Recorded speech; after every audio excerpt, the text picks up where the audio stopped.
This is arguably the first PC ever made, created in 1981. As you see, it has three sections: the monitor, the case, and the keyboard. If we open this case, we see three main boards, which are called the main board or the motherboard or the system board, the floppy disk controller, and the graphic card. So this one is the first graphic card.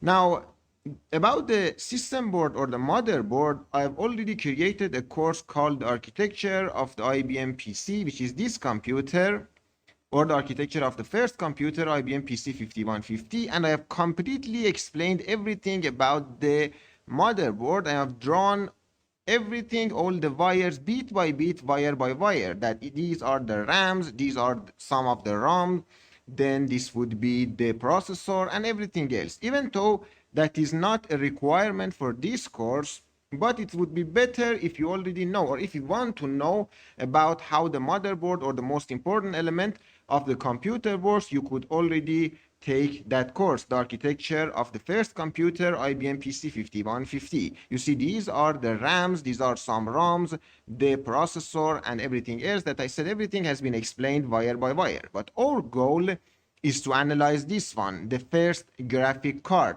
Graphic card works as an interface between the motherboard that a lot of times we refer to as our computer. So we say graphic card would act as an interface between our computer and the monitor. Floppy disk controller acts as an interface between the motherboard and the floppy. You could say it is equivalent to the hard disk controller, which acts as an interface between the motherboard and the hard disk. In here, we didn't have hard disk, we had floppies. So at the end of this course, I expect that you know everything about the graphic card at the wire level. What I mean is that we have completely created or recreated this graphic card wire by wire. This is the same board. Everything, and I expect you to know this at the most detailed format. You see, this is an I/O slot, or the wires from the CPU or the motherboard comes here. A lot of processing would happen here, and these wires would go to the monitor, which would cause some display on the monitor.